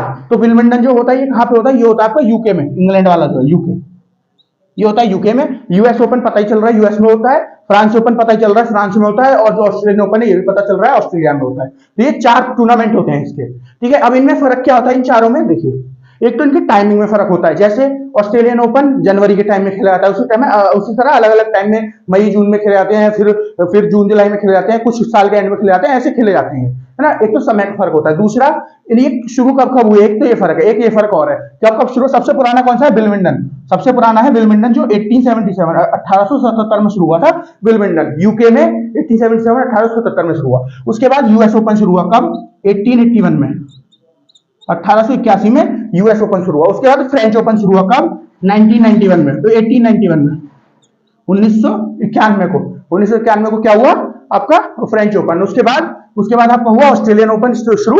ऑस्ट्रेलियन ओपन कब शुरू हुआ, ऑस्ट्रेलियन ओपन शुरू हुआ 1905 में, 1905 में हुआ आपका ऑस्ट्रेलियन ओपन शुरू, ठीक है। तो ये चारों टूर्नामेंट अच्छे शुरू होते हैं। एक फर्क और है इनमें, क्या फर्क है, तो जो इनके कोर्ट होते हैं, कोर्ट का जैसे मैंने आपको ये बना के दिखाया था, खेलने का जो एरिया होता है उसको कोर्ट बोलते हैं। जैसे जो क्रिकेट का खेलने का एरिया क्या होता है, वो ग्राउंड होता है पूरा, उसी तरह जो इनके खेलने का एरिया होता है, लॉन टेनिस के खेलने का एरिया, उसको कोर्ट बोलते हैं। तो इनमें कोर्ट का भी फर्क होता है। कोर्ट का क्या फर्क होता है, देखिए जो आपका यूके वाला है विलमिंडन, ये कैसा कोर्ट होता है, ये आपका होता है ग्रास कोर्ट। ग्रास कोर्ट मतलब ग्रास मतलब घास, जिस कोर्ट में घास होती है वो वाला कोर्ट होता है। ये आपका यूएस वाला ये होता है हार्ड कोर्ट। हार्ड कोर्ट मतलब ये बना होता है कंक्रीट का, है ना, वो पूरा फर्श वाला मजबूत वाला जो होता है वो वाला होता है, ये वाला, है ना। और हार्ड कोर्ट एक तो इसमें हो गया हार्ड कोर्ट, एचसी मतलब हार्ड कोर्ट, और ये क्या था ग्रास कोर्ट, जीसी मतलब ग्रास कोर्ट, है ना। एक हार्ड कोर्ट ऑस्ट्रेलियन ओपन में भी हार्ड कोर्ट होता है, ठीक है। इन दोनों में हार्ड कोर्ट, इसमें क्या होता है आपका ग्रास कोर्ट, और फ्रांस में होता है, फ्रांस वाले में क्ले कोर्ट, है ना। ये क्ले मिट्टी जो होती है उसके द्वारा तैयार किया जाता है इसको पूरी मजबूती से, और उसके बाद इस पे जो है टूर्नामेंट होता है। कौन सा, ये जो फ्रेंच ओपन है क्ले कोर्ट के ऊपर। तो ये इन सब में फर्क है, मैंने इन सब के बारे में बता दिया, और ये जो न्यूज थी ये बता दिया। चलिए अब आगे कंटिन्यू करते हैं। अब देखते हैं विदेश के अंदर क्या क्या घटनाएं हुई थी, है ना। विदेश के अंदर 1 फरवरी को क्या क्या महत्वपूर्ण घटनाएं हुई थी उसके बारे में डिस्कस कर लेते हैं। पहली घटना क्या हुई थी, पहली घटना हुई थी 1 फरवरी 1835, 1835 को क्या हुआ था, मॉरिशस में गुलामी प्रथा का समापन हुआ। तो मॉरिशस एक देश है, कहां पे पड़ता है आपका मॉरिशस देश, इसकी ये आपका जो मॉरिशस देश पड़ता है ये आपका पड़ता है अफ्रीका में, इंडियन ओशियन में पड़ता है। एक आइलैंड है, एक आइलैंड मतलब एक द्वीप है, जो आपका पूरा ऑस्ट्रेलिया वाला, ऑस्ट्रेलिया नहीं, जो आपका अफ्रीका वाला महाद्वीप है उसमें नहीं आता, ये अलग से एक द्वीप है, लेकिन कवर जो किया जाता है जो इसका महाद्वीप है वो कौन सा है, वो है आपका अफ्रीका ही है। और कहां पे पड़ता है, जो आपका इंडियन ओशन है, जो हिंद महासागर है वहां पे पड़ता है। इसकी राजधानी क्या है मॉरिशस की, इसकी राजधानी है Port Louis. Port Louis, port मतलब क्या होता है, पोर्ट मतलब होता है आपका बंदरगाह। तो जो बंदरगाह वाली एक शहर है, बंदरगाह पे इनका जो बंदरगाह पे एक शहर है लुइस, तो उसके नाम पे इनकी राजधानी, उसका नाम क्या है, पोर्ट लुइस, वो इसकी राजधानी मॉरिशस की, अफ्रीका में पड़ता है। तो यहाँ पे गुलाम प्रथा जो थी उसका समापन हुआ था। गुलाम प्रथा क्या होती है, देखिए आप सबने देखा होगा, पहले गुलाम बनाया जाता था लोगों को, है ना, अलग अलग लोग जो है गुलाम बनाते थे, अंग्रेज जो है बहुत सारे गुलाम बनाते थे, या फिर आपके जो आपकी जो होते हैं, जो अंग्रेज जैसे ये मुगल थे या दिल्ली सल्तनत के लोग थे, अलग अलग जो बहुत सारे राजा महाराजा उनके गुलाम हुआ करते थे, उसी तरह जो गुलाम होते थे। देखिए क्या है, जो अंग्रेज, अगर उनके बारे में बात करूं, वो गुलाम क्यों बनाते थे, उनका गुलाम बनाने का मतलब क्या था, वो क्या करते थे कि देखिए हम सबसे गोरी चमड़े वाले, अंग्रेज जो कहते थे कि हम सबसे गोरी चमड़ी वाले, तो हम सबसे सुपीरियर है, मतलब सबसे ऊपर हम है। उसके बाद क्या थे, हम कौन, मतलब उनके हिसाब से तो सबसे नीचे हम ही है, पर मैं रंग के हिसाब से, कलर के हिसाब से बता रहा हूँ, जो उनका हिसाब था उनके हिसाब से तो सबसे ऊपर वो है, और उनके जिनका गोरी चमड़ी नहीं है वो सब नीचे है ना। पर लेकिन जो हम लोग हैं, हम लोग जो है वो ब्राउन पीपल बोले जाते हैं, मतलब जिनकी चमड़ी ब्राउन है, गेहूं रंग की है, बिल्कुल सफेद नहीं होती हमारे अंग्रेजों की तरह, है ना, ना बिल्कुल काली होती है जो अफ्रीका वाले लोग हैं उनकी तरह। हमारी कैसी होती है, थोड़ी ब्राउन सी होती है, इसलिए हमको ब्राउन पीपल्स बोला जाता है, मतलब गेहूं कलर की होती है, गेहूं रंग जो होता है। फिर उसके बाद काले कलर की किसकी आती है, काले कलर की जो अफ्रीका में लोग पाए जाते हैं उनकी काले कलर की आती है। अब देखिए ऐसा तो होता नहीं, हम लोग तो कहते नहीं है कि हमारी हमने बना ली अपनी गोरी, रात को उठे और गोरी बन गई, या किसी हमारे मम्मी पापा ने किसी ने बना दी, आती है हमारी गोली काली जो चमड़ी आएगी वो आएगी। वो कैसे आती है, देखिए ये एक चीज पे डिपेंड करता है, क्या चीज है वो। देखिए अगर हम अपने अर्थ को देखें, हमारी पृथ्वी को देखें ना, ये पृथ्वी है हमारी पृथ्वी से हमारी से 3 रेखाएं क्रॉस होती है, 3 रेखाएं निकलती है, कौन कौन सी, ये सबसे ऊपर निकल के गई आपकी topic of cancer. Topic of cancer मतलब कर्क रेखा जो है, हमारे देश से कर्क रेखा निकल के जाती है। बहुत बार क्वेश्चन पूछा जाता है कौन कौन से राज्य है जहां से कर्क रेखा निकल के जा रही है, तो जो कर्क रेखा ये आपके राजस्थान गुजरात यहाँ से निकल के जाती है, मध्य प्रदेश वगैरह से, तो ये वो कर्क रेखा है। इसके नीचे आती है, बीच में आती है आपकी इक्वेटर, बीच में आती है इक्वेटर, और इक्वेटर से सबसे नीचे आती है टॉपिक ऑफ कैप्रिकॉर्न। ठीक है, तो ये जो आपकी इक्वेटर है, हमारा जो पूरी पृथ्वी है उसको 2 हिस्से में बांट देती है। सबसे ऊपर ये जो ऊपर वाला हिस्सा एक हो गया, ये नीचे वाला हिस्सा हो गया। तो ये जो इक्वेटर है ना, इक्वेटर के तो क्या खासियत है इक्वेटर की खासियत है, ये इक्वेटर हो गया, इसको पोल बोलते हैं, ये जो हिस्सा है ये इसको पोल बोलते हैं। तो जितनी ठंडी जगह है, जो सबसे ज्यादा ठंडी जगह है, यहाँ पे बिल्कुल बर्फ की चादर जमी रहती है, वो कौन सी है, पोल होते हैं। ये जो पोल है यहाँ पे जमी रहती है, क्यों क्या फर्क है, जो आपका इक्वेटर और पोल्स में क्या फर्क है, जो बिल्कुल हमारी पृथ्वी के बीच से निकल रहा है वो इक्वेटर, और जो बिल्कुल कोनों पे है ऊपर नीचे वो क्या है, वो आपका पोल। तो इनमें क्या फर्क है, देखिए इक्वेटर जो है यहाँ पे सूरज की किरणें पड़ती है सबसे ज्यादा जो किरणें पड़ती है कहाँ पे पड़ती है, इक्वेटर पे पड़ती है। इसीलिए सबसे ज्यादा गर्मी पड़ती है वो भी इक्वेटर पे पड़ती है, सबसे ज्यादा बारिश पड़ेगी वो कहाँ पे पड़ेगी, वो भी इक्वेटर पे, जो आसपास देश होंगे वहीं पे पड़ेगी, ज्यादातर बारिश पड़ती है। उसी तरह ये जो पोल होते हैं, यहाँ सूरज की किरणें सबसे कम पड़ती है, पोल पे। तो इसी वजह से सबसे ज्यादा जो ठंडी जगह होती है, सबसे ज्यादा बर्फ की चादरें जमती है, वो यहीं पे जमती है, पोल पे। इसको नॉर्थर्न पोल कहते हैं, मतलब उत्तरी पोल, और साउदर्न पोल मतलब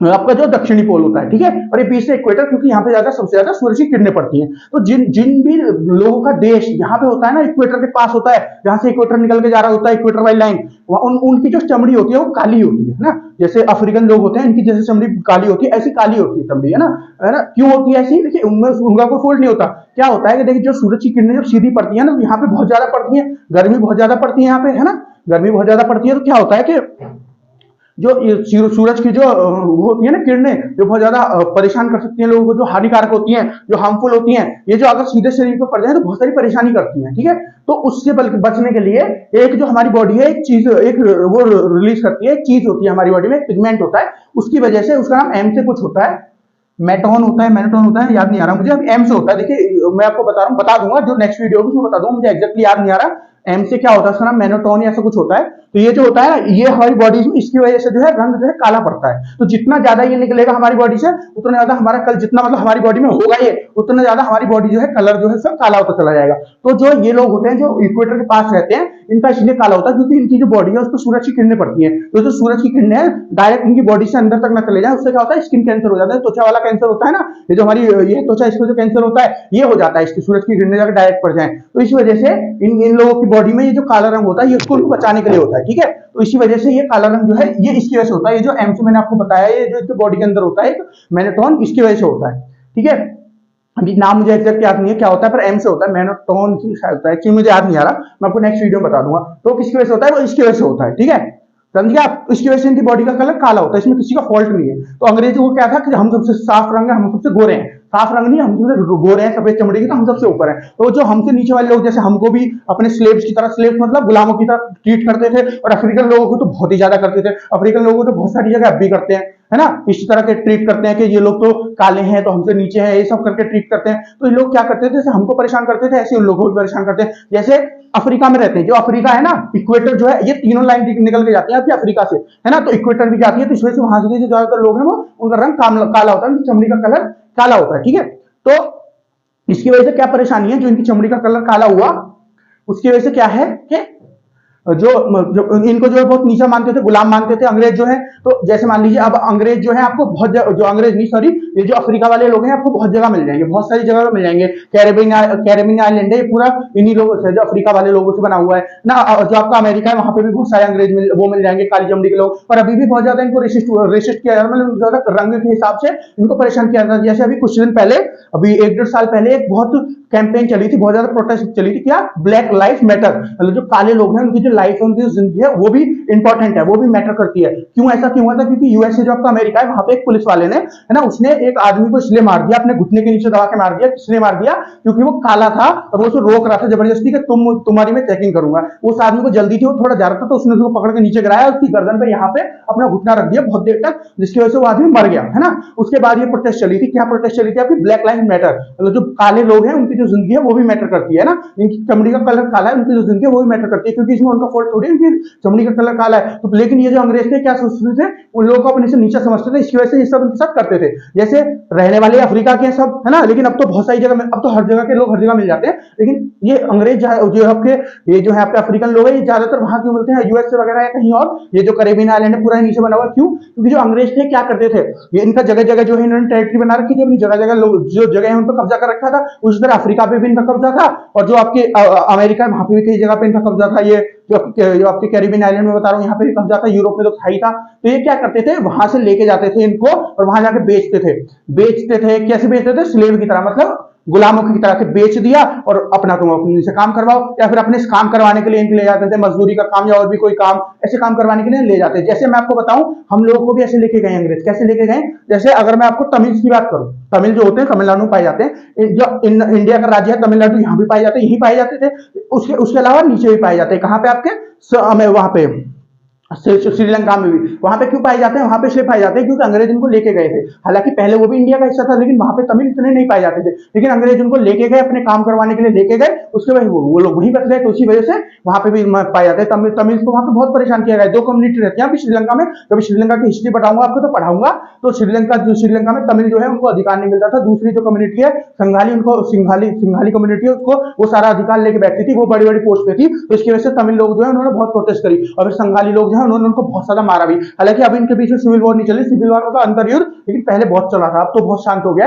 एलटीटीई के बारे में आपको पढ़ाऊंगा, एलटीटीई के बारे में, है ना, उसके बारे में आपको पढ़ाऊंगा। ये जो एक ऑर्गेनाइजेशन थी, एक मिलिट्री टीम थी जो इन्होंने बनाई थी, ये जो है सिंघाली लोगों को मारते थे, और जब ये मारते थे उनको, वो जो है फौज वगैरह जो थी उसमें थे, तो इस वजह से इनको फिर आतंकवादी बोल दिया जाता था और इनको मारा गया शुरू से। ठीक है, चलिए इसके बारे में बाद में डिस्कस करते हैं, ये न्यूज पे आ जाता है क्योंकि काफी लंबी वीडियो हो रही है। तो ये जो है आपके गुलाम प्रथा जो है मलेशिया में आज के दिन खत्म की गई थी, है ना।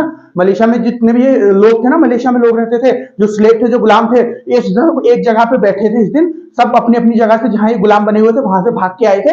वहां से भाग के आके एक जगह है यहाँ पे, कहां पे आपकी मॉरिशस में एक जगह है, मलेशिया नहीं मॉरिशस, पहले शायद मैंने मलेशिया बोल दिया था। मॉरिशस में एक जगह है, क्या नाम है उसका, एक माउंटेन है, ले मोरे,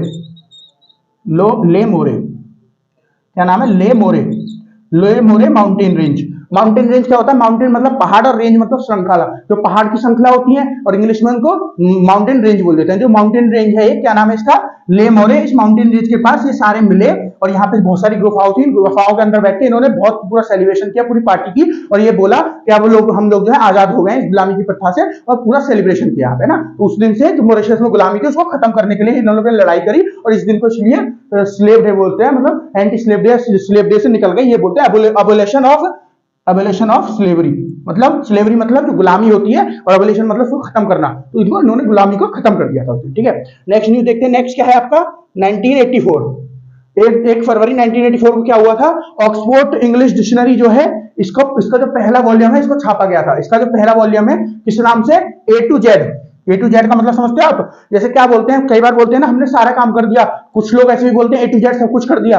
ए टू जेड का मतलब शुरू से लेके, जैसे अल्फाबेट होते हैं एबीसीडी होते हैं ना, तो ए से शुरू होते हैं और जेड तक खत्म होते हैं, तो ए से लेके जेड तक जो भी काम था सब खत्म कर दिया, मतलब सब काम खत्म कर दिया। उसी तरह डिक्शनरी का क्या कहना था, डिक्शनरी क्या होता है हिंदी में, अगर डिक्शनरी को बोले तो क्या होता है, शब्दकोश, जो हमें किसी चीज का मतलब बताए, किसी चीज में, किसी भाषा से किसी भाषा में, या हिंदी से हिंदी में मतलब बताए, उसको शब्दकोश कहते हैं। तो ये डिक्शनरी किसकी है, ये ऑक्सफोर्ड की डिक्शनरी है।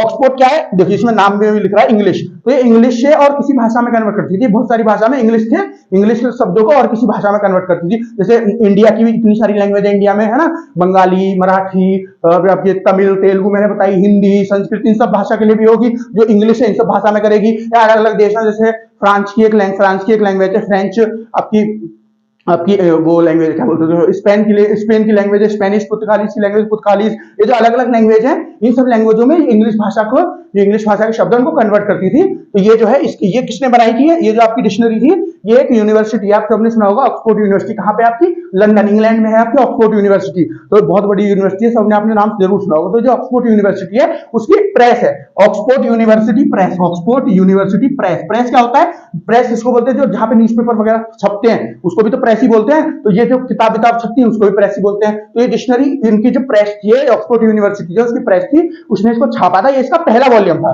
मतलब पहली बार ये छपी थी कब, 1 फरवरी 1884, फर्स्ट फरवरी 1884 को, ये 1884 को छपी थी इसकी पहला एडिशन। जो कब से कब तक चला था इसका पहला एडिशन जो छपा था, पहला एडिशन इसका चला था कहां से, 1884 से 1928, मतलब 1884 से 1928 तक ये चला था। मतलब ये बार बार पब्लिश होता है ना, जैसे किताब हमारी होती है हर साल पब्लिश होती है, रिपब्लिश होती रहती हैं, तो थोड़ी बहुत कमी होती है उसमें उसे सही कर देते हैं, या कोई नई थोड़ी बहुत चीज होती है उसमें डाल देते हैं ना। ऐसा थोड़ी होता है कि हर बार जो राइटर है वो नई किताब लिखता है फिर उसको छापते हैं, जो किताब होती है उसी में थोड़ा बहुत चेंज करके उसी को छापते रहते हैं। उसी तरह डिक्शनरी जो इसका पहला एडिशन था उसी में थोड़ा बहुत चेंज कर देते होंगे, और 84 से लेकर 1928 तक ये छपी। उसके बाद फिर दूसरे एडिशन पे काम शुरू हुआ, दूसरा वॉल्यूम जो है उस पर काम शुरू हुआ, और दूसरा वॉल्यूम जो है उसके बाद उस पर काम शुरू हुआ। दूसरा वॉल्यूम कब से कब तक छपा, ये आपका छपा 1984 से नहीं 89 तक, है ना। 89 को क्या बोलेंगे हिंदी में, 1989 समझ लीजिए, मैंने लिख तो दिया ही है वहां पे, थोड़ी मेरे को हिंदी की काउंटिंग में थोड़ा रबो रहता है। तो 1989 से कब कब तक चली है आपकी, जो आपका तीसरा एडिशन था, अब तक जो चल रही है ये यही चल रही है। कौन सी, दूसरा एडिशन इसका चल रहा है, दूसरा वॉल्यूम चल रहा है, और तीसरे वॉल्यूम पे अभी काम चल रहा है। ठीक है, जैसे तीसरा वॉल्यूम पे काम शुरू खत्म हो जाएगा उसी तरह इसको बंद करके फिर तीसरा वॉल्यूम लाया जाएगा। ठीक है, कौन सी डिक्शनरी, कौन सा शब्दकोश आपका, ऑक्सफोर्ड यूनिवर्सिटी का जो ऑक्सफोर्ड आपकी डिक्शनरी है उसका वॉल्यूम, आप पहला जो वॉल्यूम था उसका आज के दिन वो छपा था। नेक्स्ट न्यूज देखते हैं, आज की लास्ट न्यूज क्या है। 1 फरवरी 2003 को कल्पना चावला जो है इनकी मृत्यु हुई थी। कल्पना चावला आप सब जानते हो भारत की रहने वाली थी कल्पना चावला, लेकिन नासा जो स्पेस एजेंसी है कहाँ की, यूएसए की, उसके लिए काम करती है। जैसे हमारे यहाँ पे अंतरिक्ष जो आपकी एजेंसी जो अंतरिक्ष का सारा काम करती है कौन सी है, इसरो, उसी तरह आपकी यूएसए की कौन सी है, नासा। तो ये नासा में काम करती थी। ये अपना जो दूसरी बार ये अंतरिक्ष में गई थी, पहले गई थी एक बार, है ना, पहली बार गई थी 1997 में। उस बार जो है इनका जो पूरा प्रोजेक्ट था वो सक्सेसफुली इनका पूरा हुआ है, आराम से धरती पर वापस आ गई। दूसरी बार कब गई, दूसरी बार ये गई थी 2003 में, 2003 जनवरी 2003 में गई थी। मैंने इनके बारे में डिस्कस करा हुआ है जब ये गई थी। तो अब ये जब लौट के आ रही थी, अपनी इनका मिशन जो है बहुत सक्सेसफुल हो गया। फिर ये लौट के आ रही थी, जब लौट के आ रही थी ना उस समय जब ये जो हमारा पृथ्वी का एटमॉस्फेयर मतलब जो धरती का हमारी का पर्यावरण है उसमें घुस रही थी, उस टाइम पे जो इनका रॉकेट था उसमें आग लग गई और उसकी वजह से इनकी मृत्यु हो गई। जितने भी इनके साथ लोग थे ये कुल मिला के दोनों टोटल 7 लोग थे, है ना, जो अंतरिक्ष यात्री ऊपर गए थे इनको मिला के, इनको हटा दो तो 6 लोग, है ना, और इनको मिला के 7 लोग थे जो जिनकी मृत्यु हो गई थी। 7 ही लोग थे उसमें, सातों के सातों की मृत्यु हो गई थी। ठीक है, अब ये इनके जो रॉकेट था उसमें कैसे आग लगी, देखिए मैं आपको चीज बताता हूँ। जब भी हम चलते हैं ना, ऐसे चलते हैं हम सीधा, तो हम जो है एक फोर्स से, जैसे मैं ऐसे चल रहा हूँ, है ना, तो मैं जो आगे की तरफ को ताकत लगा रहा हूँ, जैसे जो भी चीज आगे की तरफ को चलती है ना, हमेशा उसको रोकने के लिए एक जो फोर्स है, एक जो बल है वो ऐसे पीछे लगता है। ये बल मैंने आगे चलने के लिए लगाया, हिंदी वालों के लिए बता रहा हूँ मैं, आगे चलने के लिए बताया तो बल उसको बोलते हैं ना, फोर्स को। उसी तरह जो हम एक फोर्स, जो एक बल आगे चलने के लिए लगाते हैं कोई भी चीज हो, उसी तरह हमको पीछे रोकने के लिए एक बल लगता है जिसको फ्रिक्शन बोलते हैं, फ्रिक्शन फोर्स या फ्रिक्शन बल।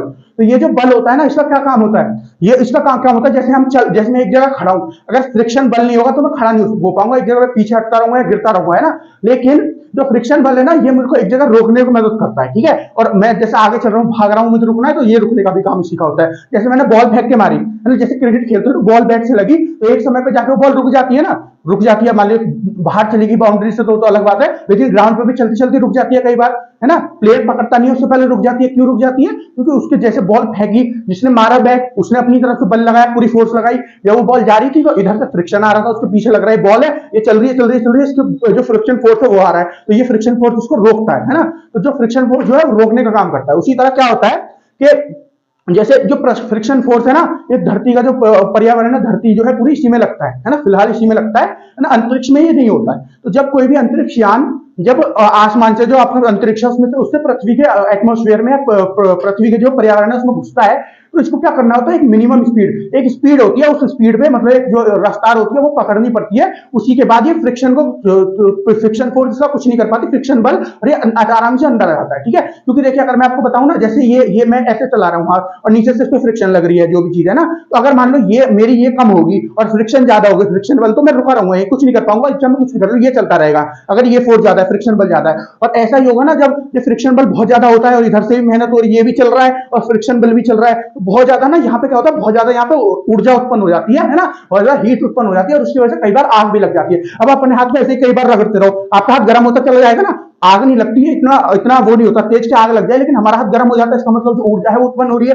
उसी तरह रॉकेट तो इतनी तेज तेज होते हैं, और अगर रॉकेट उस स्पीड से नहीं आ रहा जो मिनिमम स्पीड चाहिए आपकी, उस स्पीड से नहीं आ रहा ना, तो रॉकेट जब पृथ्वी के उसमें घुसता है पर्यावरण में, तो फ्रिक्शन फोर्स की वजह से उसमें आग लग जाती है, फ्रिक्शन फोर्स बहुत ज्यादा होती है और उसकी वजह से आग लग जाती है। क्योंकि रॉकेट चलता तो लगातार रहता है, लेकिन उस स्पीड से नहीं चलता जो स्पीड उसको फ्रिक्शन फोर्स को हटाने के लिए, अवॉइड करने के लिए चाहिए, इसलिए उसमें आग लग जाती है, और आग लगने की वजह से खत्म हो जाता है। उसी तरह जो इनका रॉकेट जब अंदर घुस रहा था पर्यावरण में, उसकी इतनी स्पीड नहीं थी, पता नहीं किस वजह से नहीं थी, लेकिन नहीं थी, उसकी वजह से उसमें आग लग गई और फिर इन सबकी मृत्यु हो गई। ठीक है, तो गाइस आज के लिए इतना ही। एक बार आप बोर्ड देख लीजिए पूरा, एक बार आप बोर्ड देख लीजिए। आशा करता हूं आपको सारा कुछ समझ में आया होगा, आशा करता हूं आपको सारा कुछ समझ में आ गया। फिर भी आपको कुछ समझ नहीं आया तो कमेंट सेक्शन में कमेंट करके मुझे बता दीजिएगा। ये जो वीडियो है 1 फरवरी की आ जाएगी 2 फरवरी को, क्योंकि कल मैंने वीडियो रिकॉर्ड की थी, लेकिन पता नहीं कैसे करप्ट हो गई, वीडियो खराब हो गई, क्योंकि उससे मैंने आप देख सकते हो तो कल शॉर्ट्स भी काट के डाले हैं, लेकिन पता नहीं उसके बाद जब शॉर्ट्स काट के डालने के बाद मैंने अपलोड करने के लिए निकाली तो उसमें दिख नहीं रहा था, पूरी ब्लर ब्लर हो रही थी, पूरा ग्रीन लाइटिंग आ रही थी, उसमें कुछ दिख नहीं रहा था, तो इस वजह से मैंने वो उसको डिलीट करके आज दोबारा से आपके लिए बना दिया, इसको आज अपलोड कर देंगे। ठीक है, और इसी वजह से मैंने आज आपके लिए इसको अपलोड कर देंगे। तो आशा करता हूं आपको आप इस परेशानी थोड़ी सी समझोगे और जो वीडियो है इसको पूरा प्यार दोगे, सपोर्ट दोगे। तो आज के लिए इतना ही। हमारा जो चैनल है मार्गदर्शन शिक्षा केंद्र, इसको सब्सक्राइब करें, है ना, जो हमारा चैनल है मार्गदर्शन शिक्षा केंद्र, इसको सब्सक्राइब करें, हमारी वीडियो को लाइक करें, ज्यादा से ज्यादा शेयर करें और हमको जो है अपना पूरा पूरा सपोर्ट दीजिए। तो आज के लिए इतना ही, धन्यवाद।